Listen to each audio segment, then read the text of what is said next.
Well, golf fans, Big D back, and today's episode, Dylan's History of Sports, previews the 2026 PGA Championship from Wanamaker in Newtown Square, Pennsylvania. Joining me, probably happy that four of us are staying up in the Premiership, Tom Jacobs. I certainly am very happy. I'm going to Vegas in a couple of weeks' time, and originally it was going to be I was going to land. Then the next day it was going to be the Europa League final. I was hoping I was going to be able to watch that in kind of Surfer or somewhere like that. Obviously, didn't get that done on Thursday. Lost out to Aston Villa, and then it was like, right, we need to make sure that I'm not stressed on the Sunday of my holiday, hoping that we need to stay up on the final game of the season. And today, a combination of getting a draw against Newcastle and Arsenal winning in dramatic fashion against West Ham, we are now safe for another year. I think, Dylan, you'll probably get one of our players. I think Chelsea are probably going to get Murillo next season. So there's lots of links of him leaving. But, not too much football chat because I know we're at a golf podcast. But, yeah, definitely very happy. Yeah, this week talking PGA Championship, obviously probably the fourth of the big majors. Despite maybe the PGA being the fourth of four majors, there've been a lot of great shots and there've been a lot of bad ones. So, Tom, what is the worst shot you can remember at a PGA Championship? Yeah, so I think in terms of like the actual shot, like that's one thing. But Dustin Johnson, 2010, whistling straights, accidentally grounding his club, costing himself the Wanamaker Trophy, led by one, didn't he?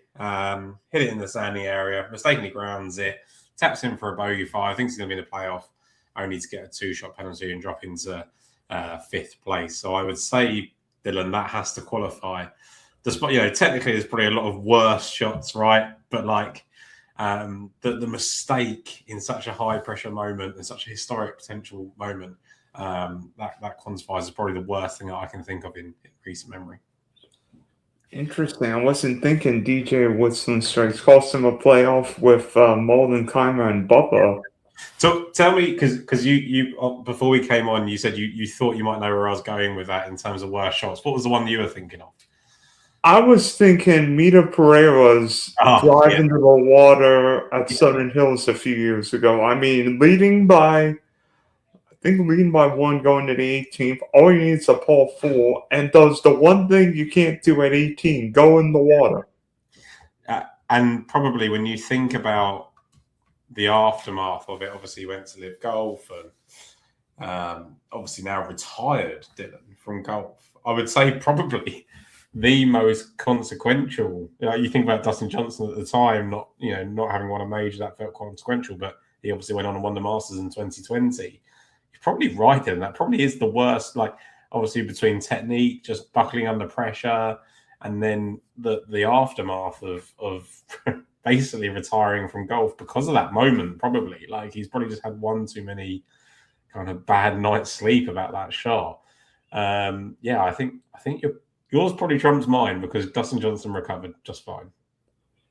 Yeah, and then of course Justin Thomas and Will Zalatoris in a playoff. Then we know what JT did on the second playoff hole. We were of course on Justin Thomas as our one and dones that week, weren't we? So we were obviously delighted at Mito Pereira's misfortune, but we don't want to gloat about someone that's obviously had such a bad time. But yeah, it was good for us financially and good for the podcast as well. So all round kind of a big event for us that. But yeah, I guess you tell me your best one, and I'll think about one as well that I think people won't think of when they think of the PGA Championship. But I'll tell you my best one after you've gone. I'm going back 1999 Medina. Sergio Garcia hits his tee shot on a tree and then pulls off one of the greatest recovery shots we've ever seen. And then Sergio goes jumping for joy on the fairway, pulling off a Seppi shot. That was a good one. That was And I think, look, people won't want to think about kind of Sergio Garcia these days, right? He's pretty much a villain at this point. But yeah, an incredible shot. I'm thinking 2003 Sean McKill at Oak Hill hitting that 7-iron to a couple of inches. Lone PGA Tour win, right? And just an incredible story. And I think, very good shot, obviously under pressure, but also just what that meant for the PGA. I think a lot of people, they sort of viewed this major championship. I know we're going to kind of talk about this and maybe quite a good segue into it at some point. Like, probably people viewed the PGA Championship so differently from that sort of time and that period, right? You think about, Rich Beam winning 2002, Sean McKill 2003, Y. Yang 2009, Keegan Bradley 2011, Jason Duffner 2013. Like it was a bit of it wasn't considered like the prettiest of majors, right? The PGA Championship. You sort of had some surprise winners, and a lot of the talk was because it was kind of later on in the year. So, I don't know if you want to have that discussion now, or if we want to come back to that bit. But I'm glad you mentioned, because we've seen the PGA Championship in August and now in May. Is the PGA Championship better in May or August? Because after the Open Championship, other than the FedEx Cup, maybe the Ryder Cup, not a lot for these guys to. Yeah, I think for the PGA Championship's benefit, it's better that it's in May. I think for the golfers, it's better that it's in May because they can take advantage of the early season form. They're not really tired at the end of it. I think for us golf fans, it's a bit of a toss-up between the two, right? Because I think selfishly, for what me and you do about talking about betting and fantasy, I think it's better that it's in May because we get a clearer picture of kind of who's in form and the form remains. But I think in terms of like when the Open Championship finishes now in July, it feels like the season's done, right? And if there's no Ryder Cup, no extra major, the FedEx Cup playoffs don't really have the same sort of razzmatazz that they used to have, right? They've dropped down one event as it is, and Tour Championship really needs looking at in terms of format, I think. So, yeah, I think overall, I think May wins out for everybody. But yeah, what are your thoughts, Tim? I think part of golf's problem is that the schedule needs changing because there are too many California events, probably too many Florida events. That's coming from in Florida. There are not enough events in the Northeast. We know why, because the weather could be sunny and beautiful. It could be wet. Or it could be wet, just like the 02 U.S. Open at Bethpage. 2009 Open at Bethpage. Yeah, it's crazy, right? And I think I'm kind of glad that it's funny, isn't it? Like a Wanamaker now is coming under a bit of scrutiny this week for maybe not really being a true major championship test.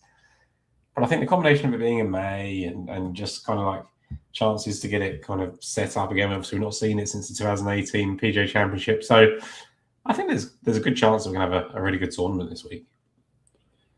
And yeah, just because the golf course hasn't hosted a major in forever or hasn't hosted a PGA Tour event in the better part of a decade, doesn't mean it'll be a bad test, because we know what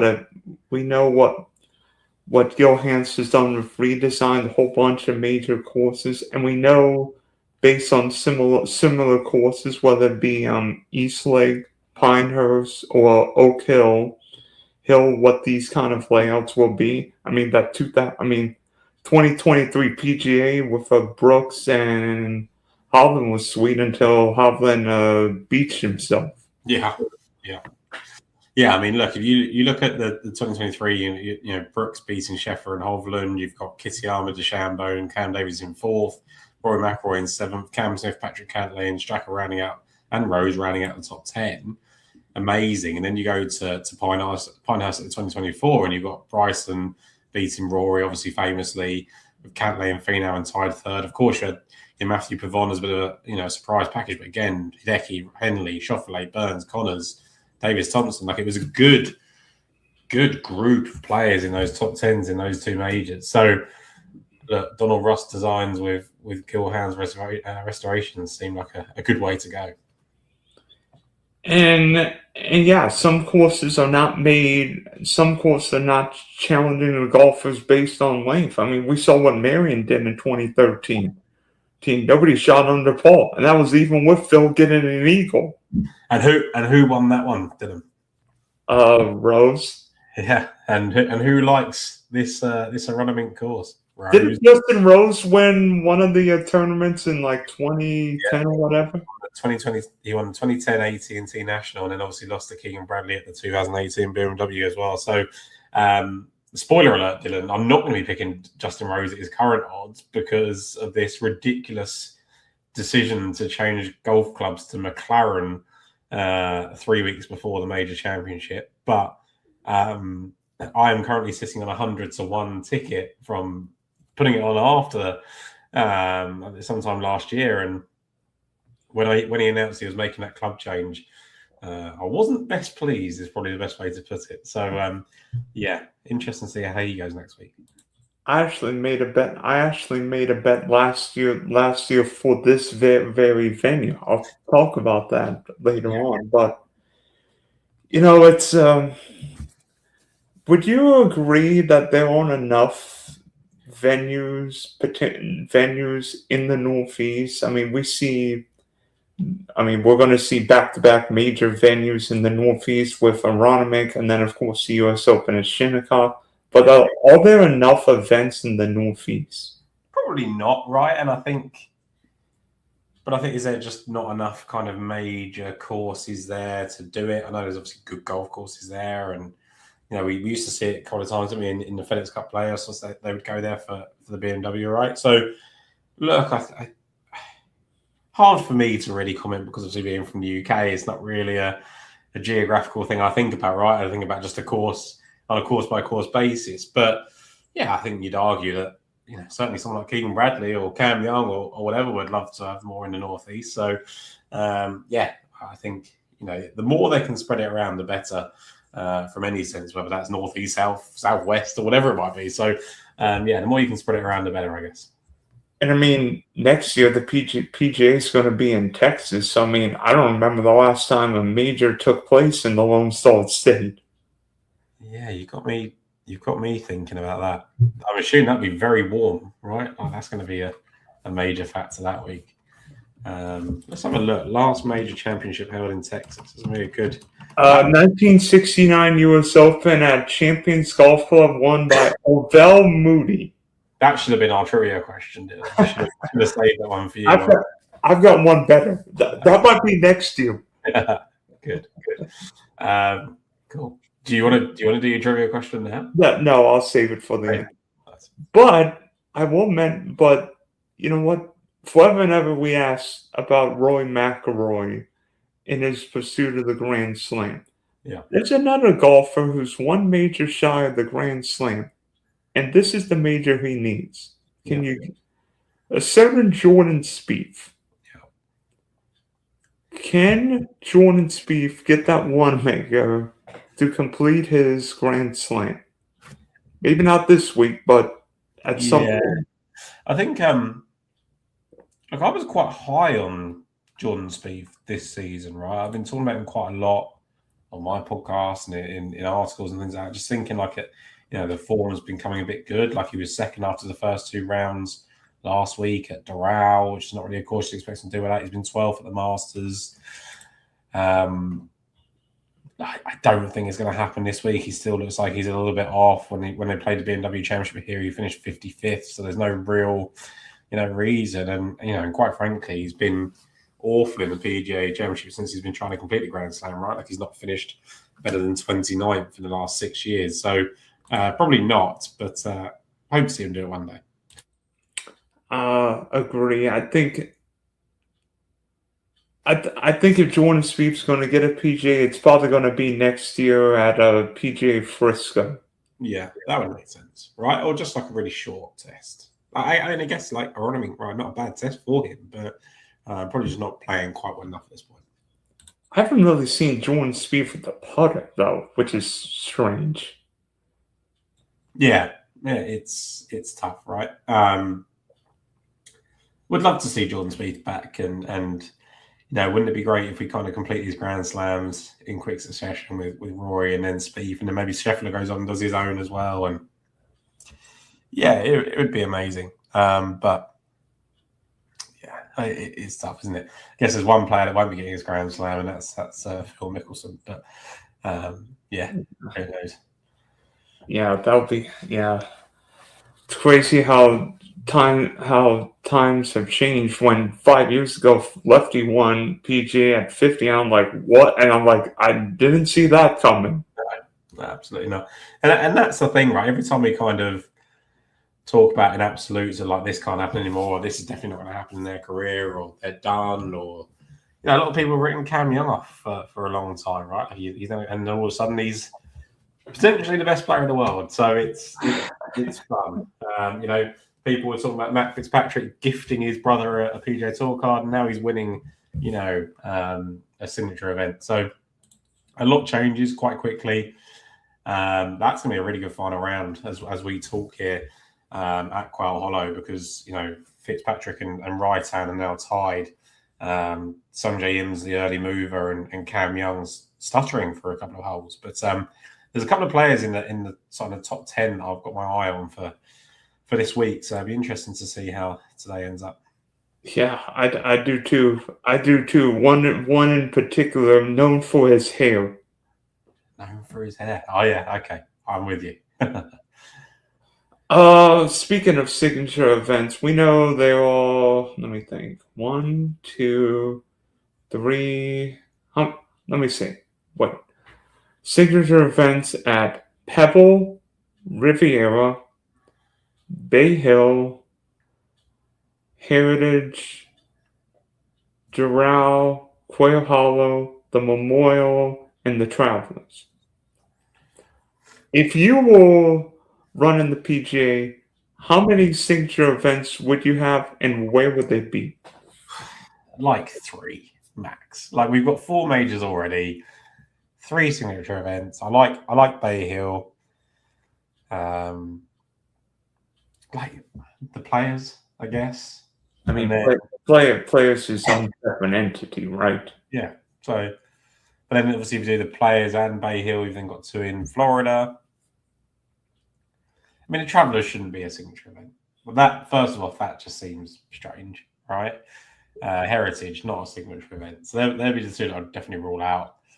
I think Doral would be a good, signature event long term. But it does seem that, like, the more I think about it, the more Florida courses I quite like. So I guess that's a bit of a problem in itself. I think there should be 3 signature events every year for you. And not just the venues, but who's hosting the events. Yeah. Riviera, Tigris event. Yeah. Arnold Palmer, Bay Hill, and the Memorial being Jack's event. And these are 3 events you cannot skip. Otherwise, you go. You can play. I don't care if Jordan Spieth wants to play Pebble Beach, Roy McIlroy doesn't want to play Doral. You guys have to play Riviera, Bay Hill, and the Memorial. Simple. Yeah, and I think you're right. I think that I like the way you're thinking about that. It gives it meaning, right? Like having the 3 hosts, and I like, again, Pebble, potentially a good signature event, but who naturally hosts Pebble Beach? I mean, I don't know. Like it's a strange one. So yeah, 3 max is good with me, and those 3 you mentioned with those 3 hosts definitely makes sense. Yeah, and also 1 in Florida, 1 in California, 1 in Ohio. Yeah.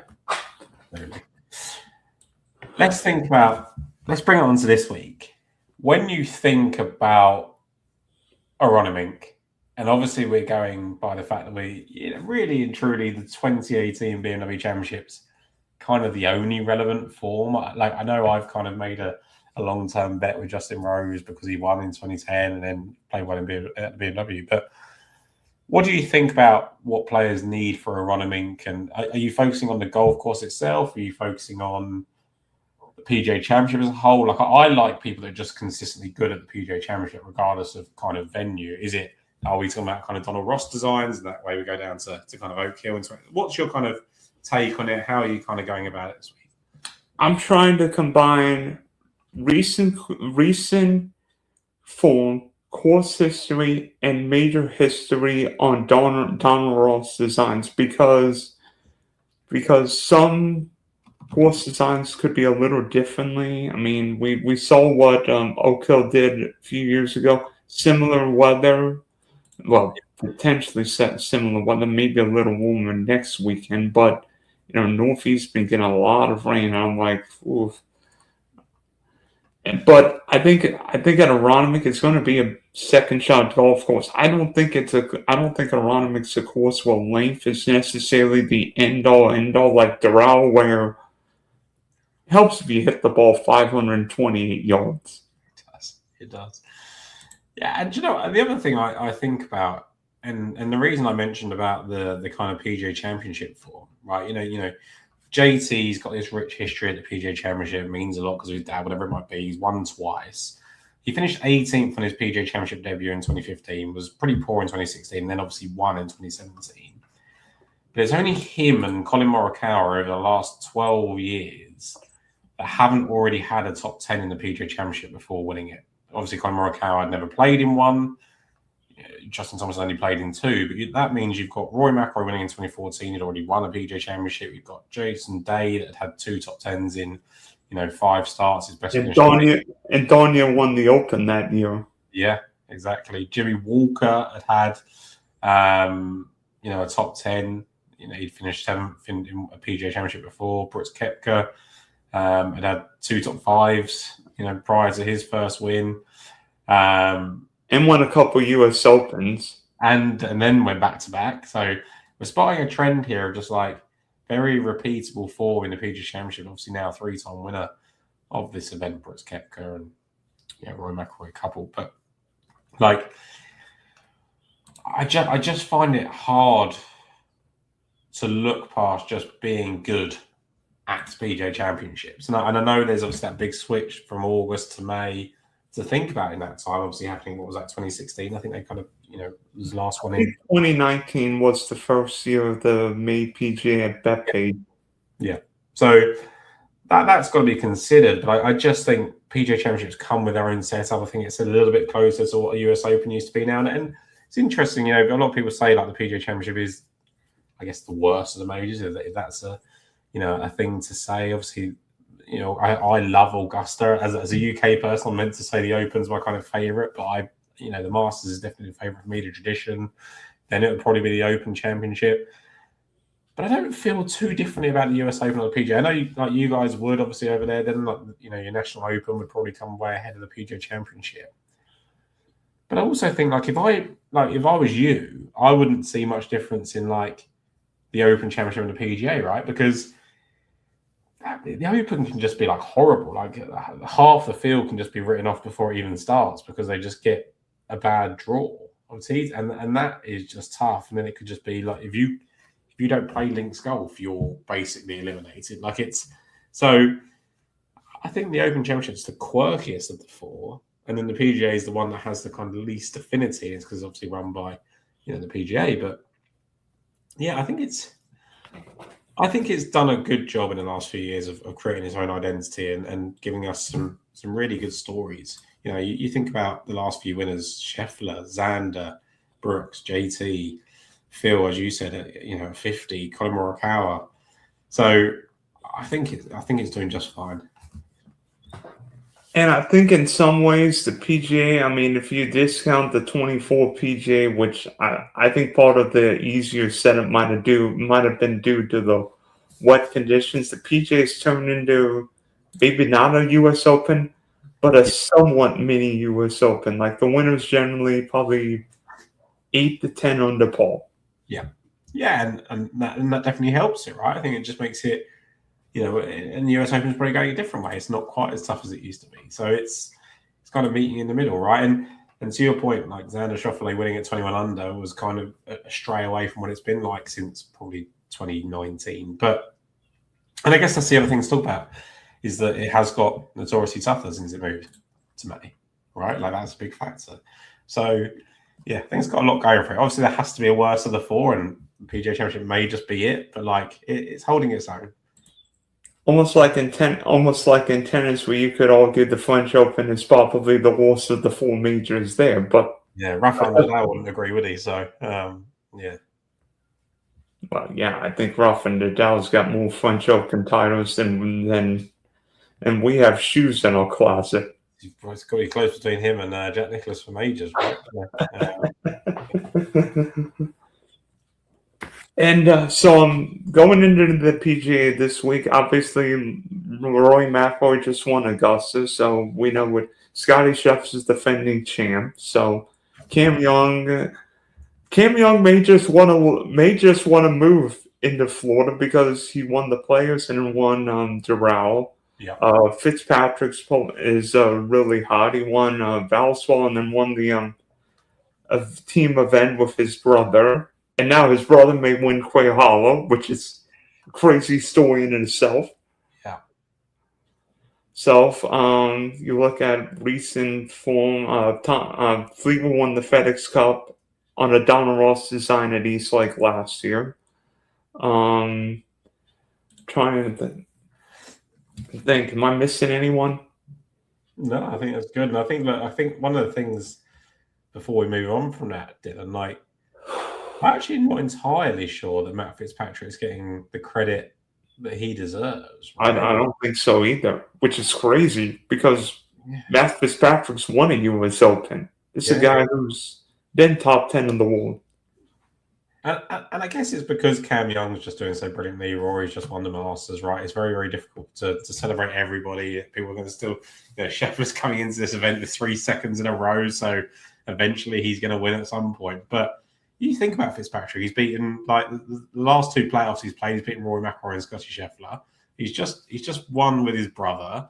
He's won the Valspar after cruelly missing out on the Players. He's done okay at Augusta. It wasn't great, but I never think he's perfectly suited to Augusta anyway, so I thought the 18th was just fine.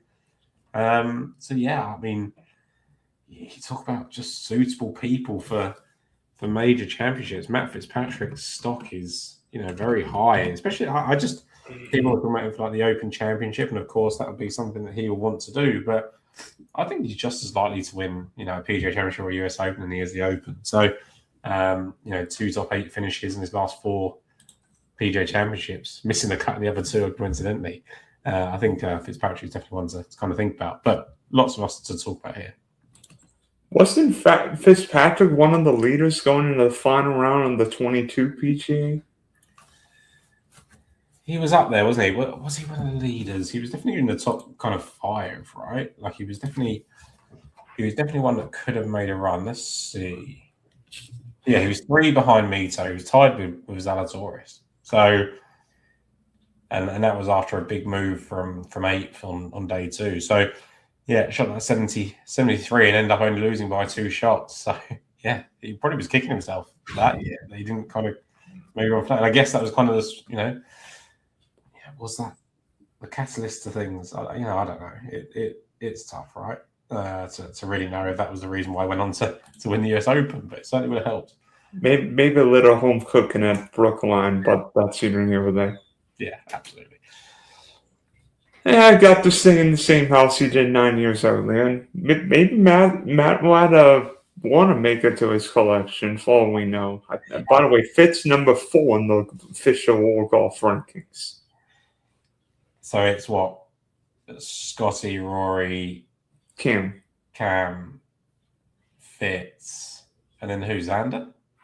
Xander's like 10. Wow. If you want the rest of the top 10, Rose, Morikawa, Fleetwood, Henley, Spahn, and Schauffele.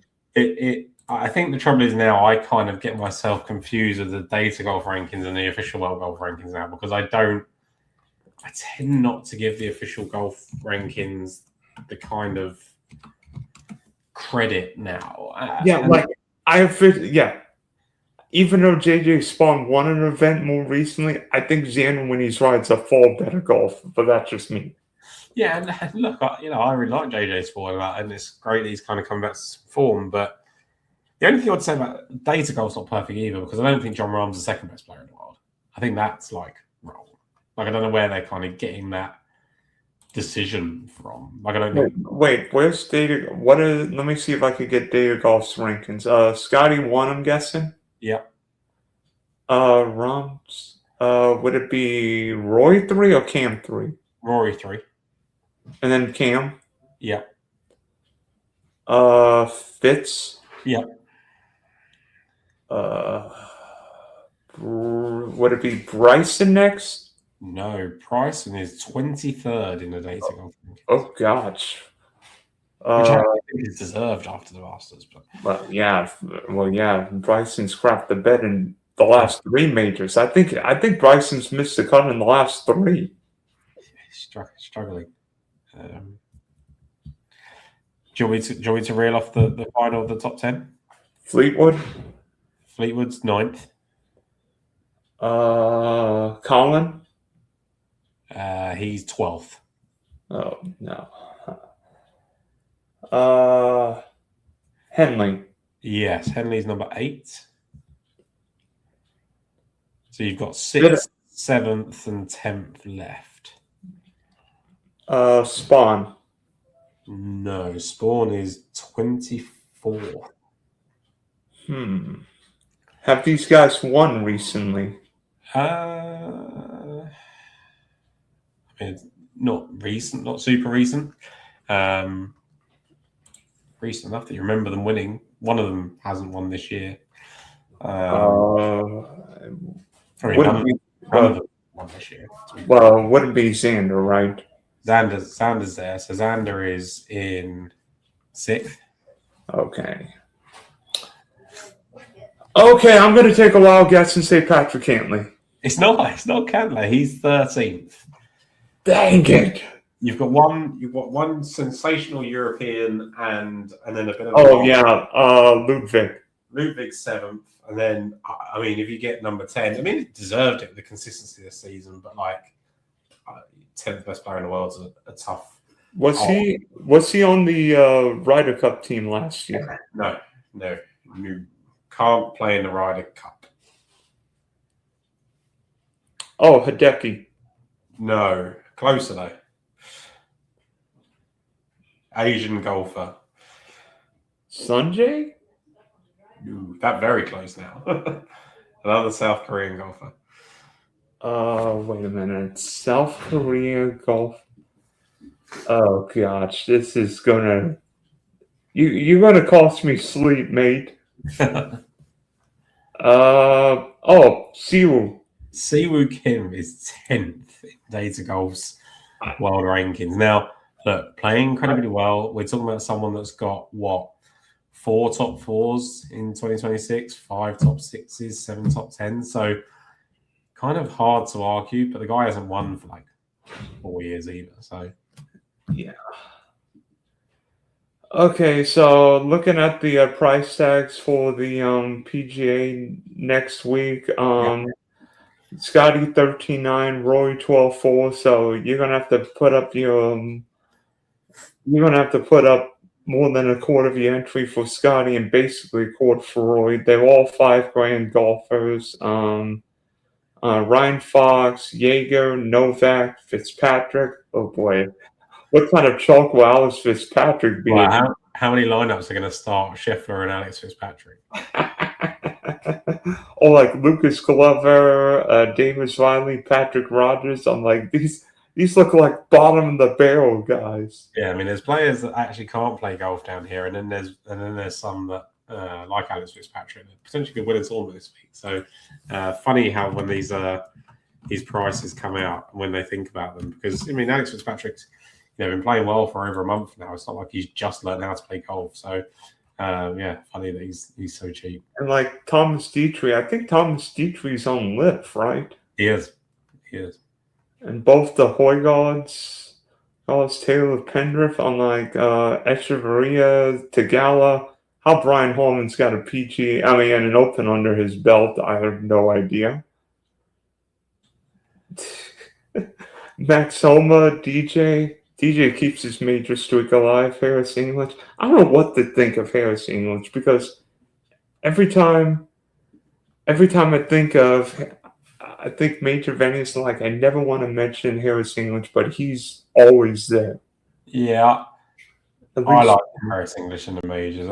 He isn't playing that well in the last couple of weeks, or like not as well as he was when he had like the big major year last year. So I don't think we sort of think about anything too drastic from him, but he could be a solid option for sure.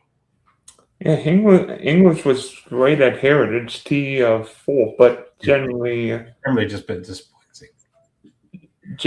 Oh, by the way, guess who won? Guess who won Heritage? That Fitzpatrick guy too. Yeah, that's ridiculous. And guess what? He always plays well at Heritage. Yeah, there you go. So I feel like we're talking ourselves into Matt Fitzpatrick here without even. That wasn't the plan, by the way. No. Let me tell you this. I've been tossing and turning over who my one and done will be, but I'm not ready to reveal it yet. Nice. Well, it sounds like we're both getting closer to Matt Fitzpatrick, which is funny. Yeah. Okay.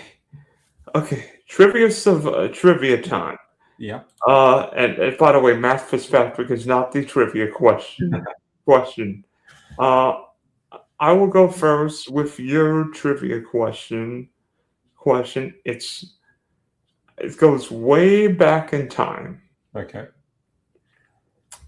We remember Gary Player winning the 1962 PGA Championship at Wanamaker. Do we? Do you know what feat Gary Player achieved the week before at the Open Championship?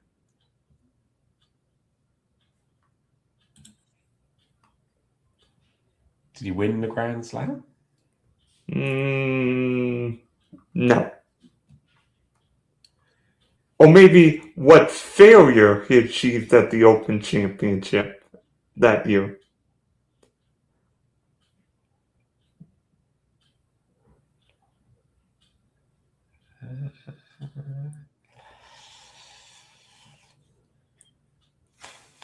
My knowledge of 1962 is fairly weak, Dylan, I must admit. Let's think about it. Something to do with missing the cut?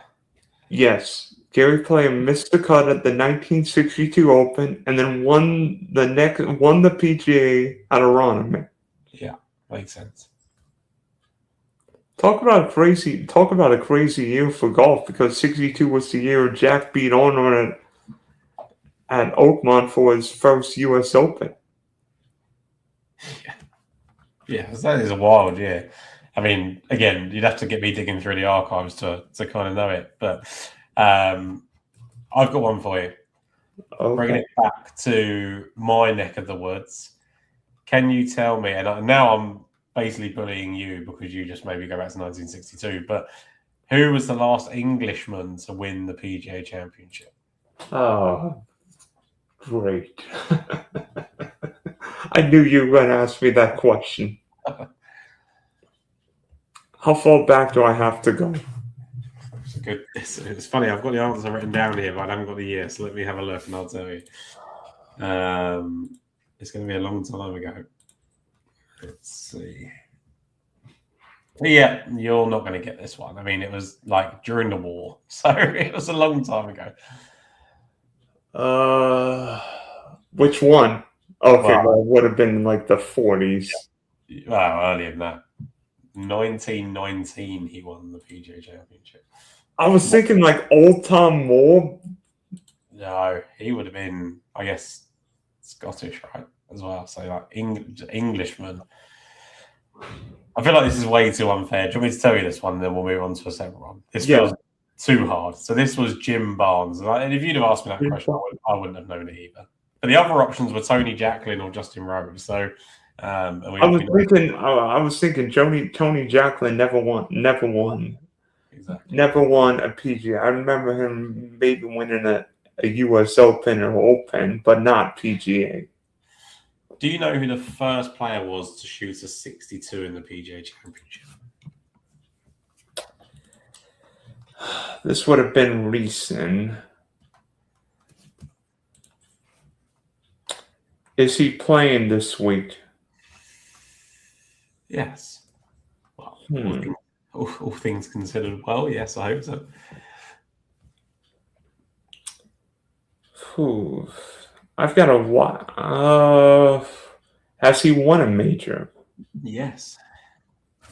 Okay. Henrik Stenson. No. More recent.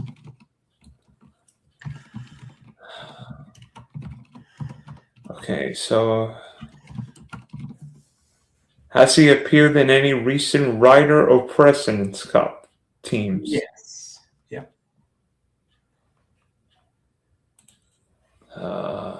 Has he won recently? Has he won recently? Yes. I mean, what would you consider recent? He's won at the end of 2025. Okay.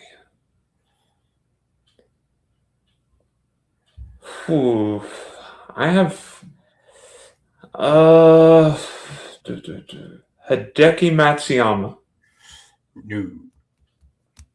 Oh, am I in the right area of the world? No. Okay. American or European? American. Okay, so he's He has won the PGA Championship. okay. Jimmy Walker. No. More recent. Okay. So it's the only person to shoot in the PGA Championship, and obviously tied the major record low round as well with the 62. Yeah. Oh. Was his major win in the 2010s or the 2020s? 2020. Oh boy. If this is Colin Morikawa, I'm going to pull out my hair. It's not Colin Morikawa. As someone like me, don't pull out your hair, mate, because it's not a good look for you. I'm losing my hair.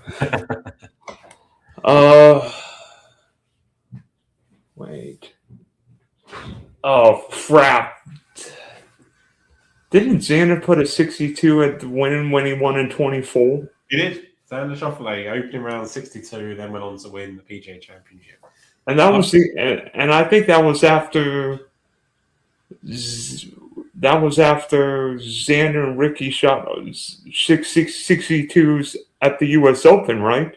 Yeah. Dueling 60. Was it 62s or 63s? 62s. Yeah. That's the only one I was not thinking Xander and that crazy 62 a couple years ago. Of course, maybe all eyes' attention may have been drawn to Scotty being arrested. Yeah, absolutely. Yeah, that's a good one. Yeah. Okay, so I've got one more for you if you want it. Yes. So, who is the only player to win the PGA Championship in 3 separate decades? So it's going to be a small list because they've had to win it 3 times. So,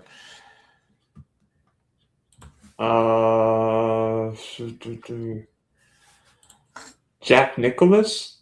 correct. 3 separate decades. It's pretty impressive, isn't it? To do that, not only to win, multiple PGA Championships, but to do it in 3 separate decades it's quite amazing. So yeah, Jack Nicklaus, 1980, 1973, and 75, and then of course 1963 and 71 as well. You just won it all the time, Mr. Nicklaus. I'm like, anytime you say won a major 3 second decades, I'm like, Jack Nicklaus isn't a half bad. It's going to be the answer, isn't it? Should be an easy one, really. Okay, so now we get to our favorite point, bets. Yeah. Who are you betting for the PGA this year? Yeah, I mean, look, straight off the bat, do we want to save the one and done? So I can't talk as much as we've just talked about without thinking about Matt Fitzpatrick as a bet. I think just the way that he's been playing is absolutely phenomenal, right? And maybe his brother is going to, show him up here this week at Quail Hollow. But, he was 9th at the Phoenix Open, 14th at Pebble, and then 24th at Riviera, who was 8th halfway. And you think, okay, he's working his way, back on the PGA Tour after a good finish on the DP World Tour. 41st at Bay Hill, really disappointing for someone of his caliber. And then 2nd at Players, wins the Valspar, 18th at Augusta, wins the Heritage, and then, of course, wins the Zurich Classic with his brother. He's got his kind of checkered history with the PGA Championship fixed, where you think, okay, is he a good PGA Championship player or not? Well, as you said, he was right in the mix there, wasn't he? At Southern Hills, where he was second going into the final round. Finished 5th there, shot the final round 73, and, anything kind of lower than that, he'd be right in the mix. And then last year, he was second at halfway, shot a pair of 72s over the weekend to finish 8th. But if you remember last year, Dylan, that performance came when he was really out of sorts, wasn't he? He was kind of outside the world's top 50. Yeah, and there were questions whether or not he'd make the Ryder Cup team. Yeah, and then all of a sudden just reignited his whole season, being, right in the mix there at the PGA Championship last year. And, those 2 miscuts in between those 2 performances make sense. He'd kind of gone off, not off the rails, I think it's a bit harsh, but he'd kind of lost his touch. I think he's just playing so well, full of confidence. No real reason to not think this would be a good golf course for him at Wanamaker. I'm sure you agree. Dylan, he didn't play here in the 2018 BMW Championship, too soon for him. But yeah, I find it hard to think about weaknesses for him right now. Like, he's just playing so well, and I think with getting his brother a card, that's probably one of the more stressful things that's happened to him this season, on top of getting those wins and trying to beat Scotty Scheffler. And he's overcome both of those. So then go into this one full of form, and of course, I think suits him. I think Matt Fitzpatrick makes a ton of sense. So I haven't committed to him yet, but at 22-1, in the UK, I find it hard to believe that Matt Fitzpatrick won't at least make a very short list for me next week.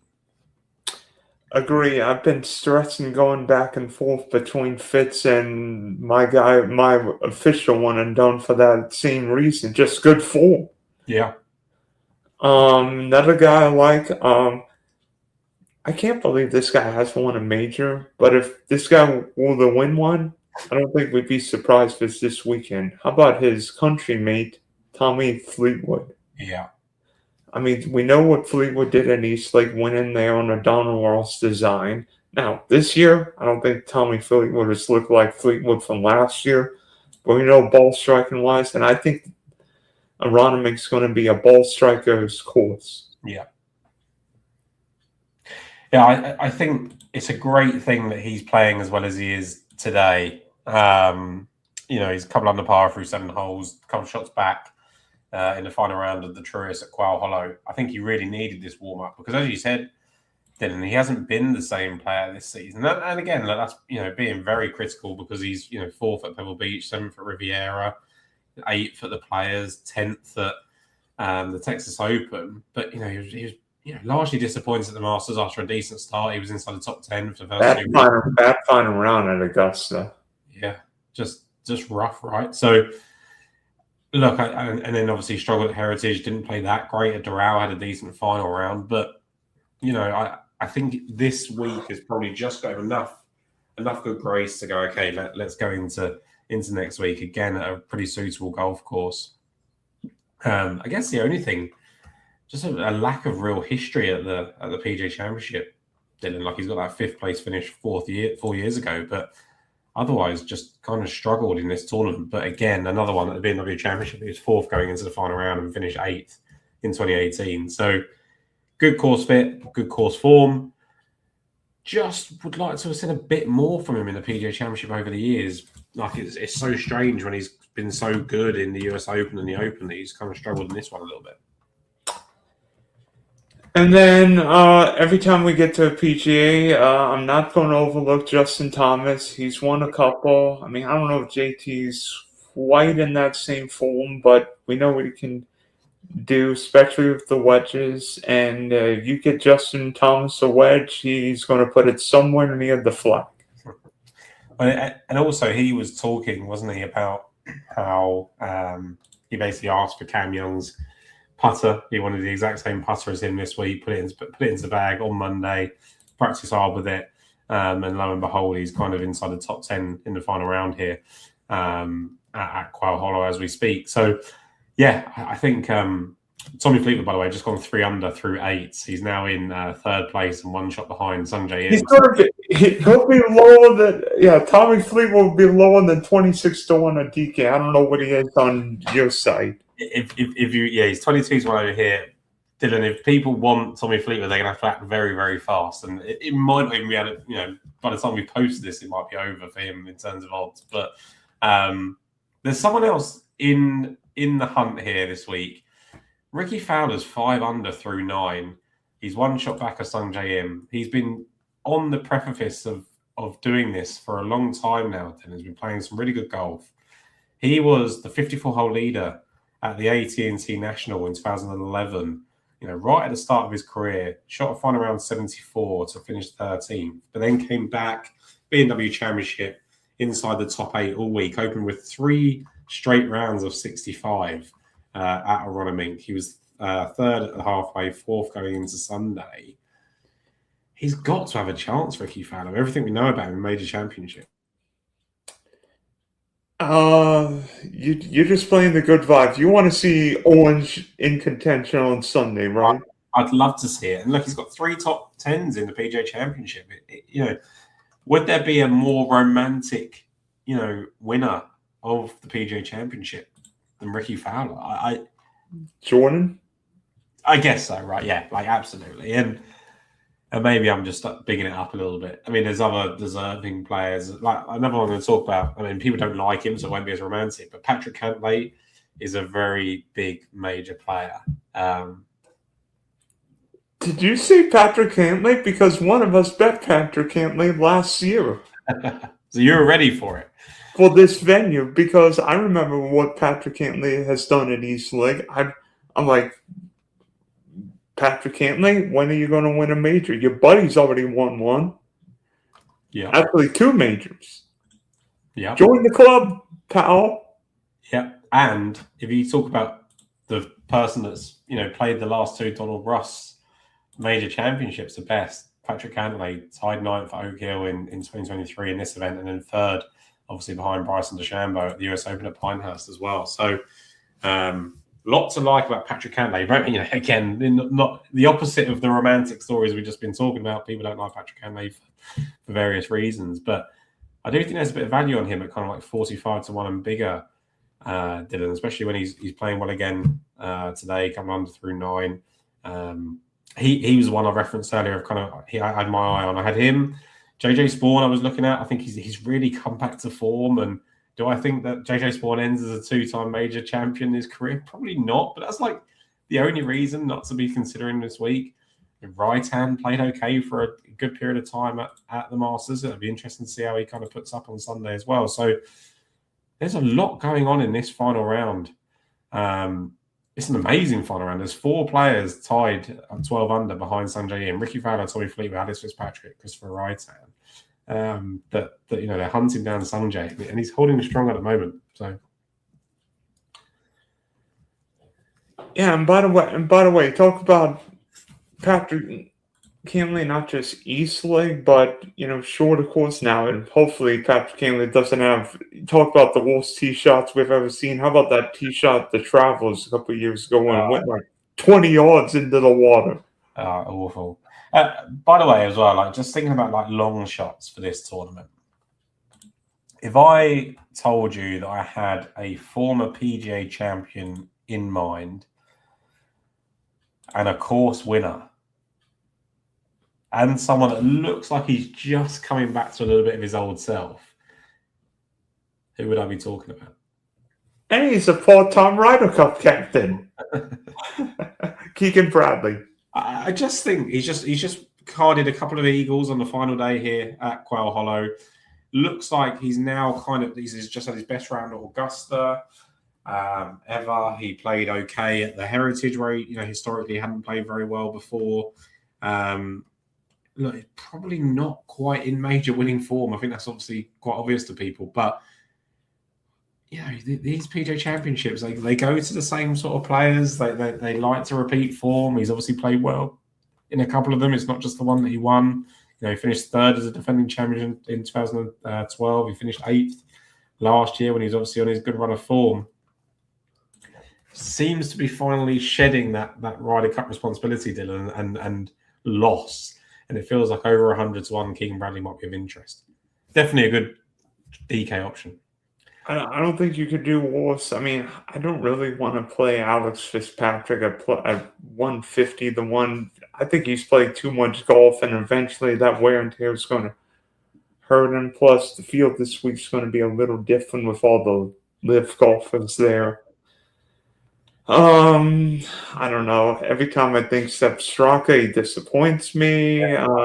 Yeah. Plus, I think he's better on Bermuda, but we'll see. Okay, you can ask the question. Dylan, I think we're probably in lockstep here, but who is your one and done for the 2026 PGA Championship? Well, Tom, there have been 10 straight American Wanamaker winners. This year's going to be 11 because Cam Young is going to go from Players Champ to Doral winner to major winner when he wins the Wanamaker out of Wanamaker. Yeah. It's and that's I agree. By the way, like he would be my one and done.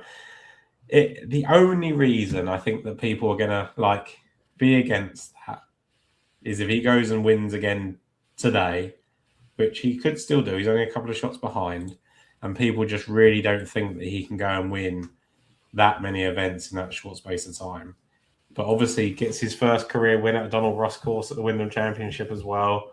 Lots of good vibes for Cam Young. I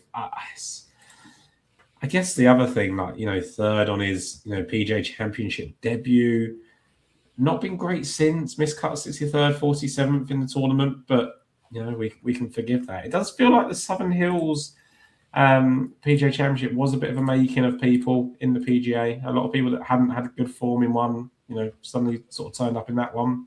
Maybe that's something to keep in mind. But I just think he's probably the best player in the world right now.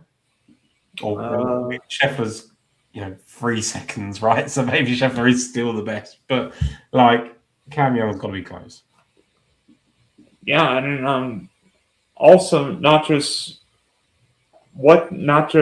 how Cam Young's playing, but where he's winning. He won Players and he won a Doral route, and I think that's got to account for something. Winning the best non-major course and winning Doral. Now, I think Doral is a match made in heaven for Cam.